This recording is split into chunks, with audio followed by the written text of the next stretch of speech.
Who is your favorite daughter? And is it true this alleged daughter towers over you? Is it true that you are in fact 4'11"? Oh, liar. I am 5 feet tall. What happened at the Science Museum then? No, the Science Museum was wrong. And yes, you do tower over me. Thank you. And yes, you are my favorite daughter. But you are 4'11". I am not 4'11". Yes, there's a picture that's literally you next to a measuring stick. And then it went to says, 5. No. Okay. Nobody saw that. Move along to the next That's your question. old age vision.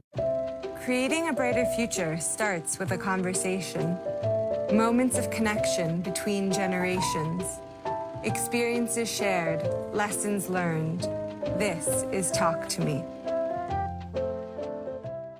How does it feel to have accomplished all this stuff that you have accomplished? In the rare moments when I'm actually watching one of those videos that they put together before I do a speech, that's when it really hits me, all the stuff we've done. It feels very fast, so I can warn you right now, enjoy every second because it goes like a flash. I cannot believe that I'm sitting here with you, already 21, and about to launch your own career.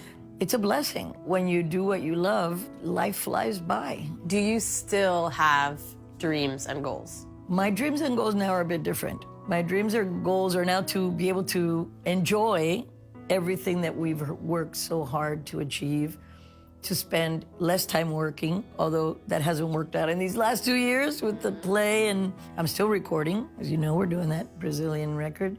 But what's more exciting for me is to see you. Me? Yes, you. Little old me. About to embark on this journey that I know since you were a kid that you'd get up every morning and you'd go to all 3 instruments, you know, the drums, the piano, and the guitar before you went to school. You kept your GPA 4.0. Oh, Thank you very much. Yeah, I'm gonna brag. I think you're switching it around Yeah, here. I'm switching it around on you. No, but less of the work and more to be able to help and support you, your brother, family. Just enjoy it more.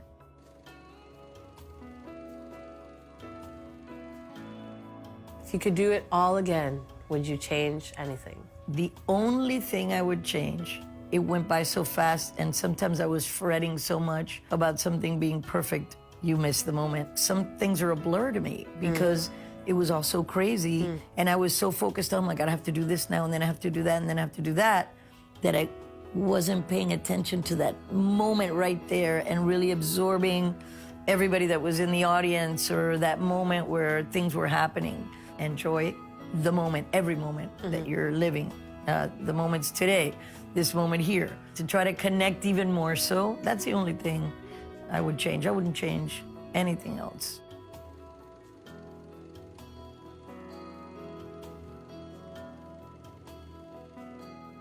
What advice do you have for growing humans? I don't think you ever stop growing.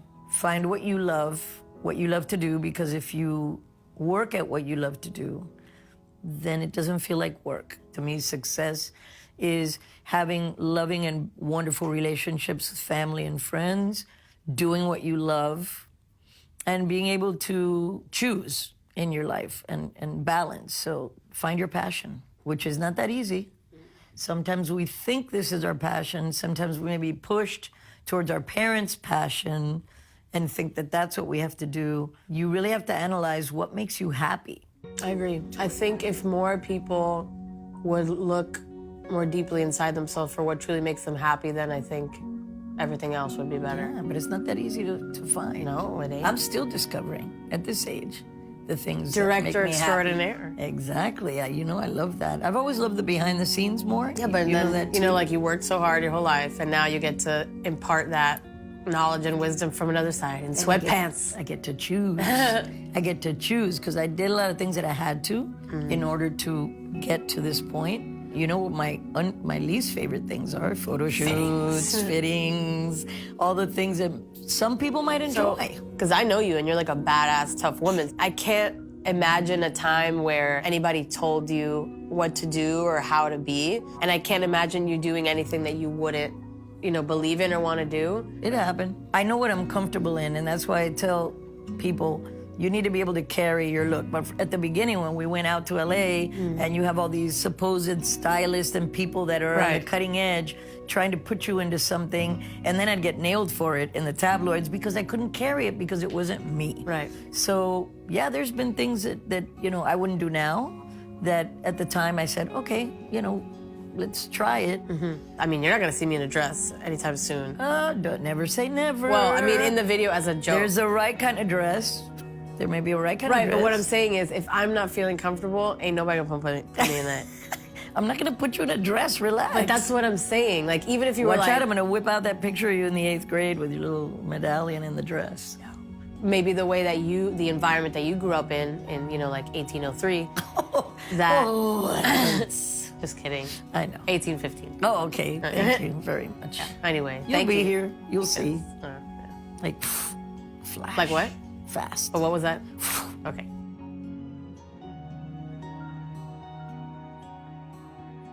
Tell me something you've never told me before. If I haven't told you, it's because you don't need to know it, and I'm certainly not gonna start telling you now.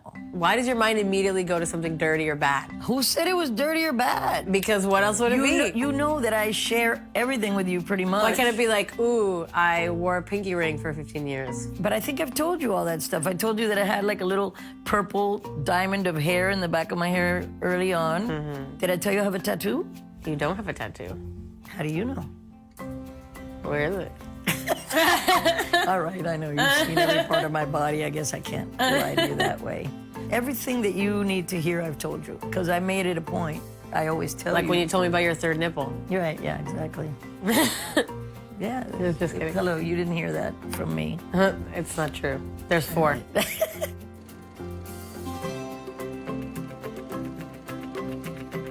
What is your fondest memory of either your career or having a family? Career would have to be the day I stepped back on stage after being paralyzed. That first night, March 1st of 1991, 20 days shy of a year of that accident, I stepped back on stage in Miami. It was euphoric. It was so euphoric that I don't even remember. It's a big blur. I stepped on that stage, and the next thing I remember, your father running out on stage and picking me up. That feeling, oh my God, euphoria. That'll be hard to top professionally because it was like, I got my life back. Fondest memory of a personal nature, every time you guys were born. All the times? The 2 times.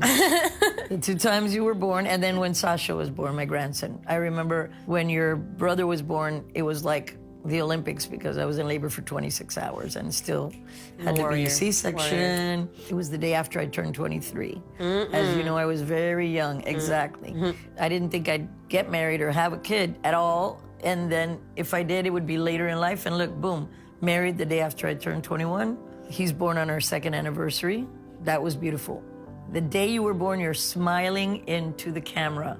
Like, I'm here. Your godfather, Quincy Jones, came to Miami. You were 2 days old, and he had asked me to welcome 34 presidents in the Summit of the Americas. When Quincy Jones calls you, you answer. You answer, and I was feeling really bad to tell him, Quincy, I can't. I just had a C-section 2 days ago. And he says, would you mind if we come to the nursery? So he came, I'm holding you, and the moment that I welcomed on camera the 34 presidents, you lifted your hand like this, and you waved. It looked like you waved. You were 2 days old, and I remember, I did. And your godfather comes up to me at the end of it, and he says, does this baby have a godfather? And I go, no, not really. He goes, I'm this baby's godfather.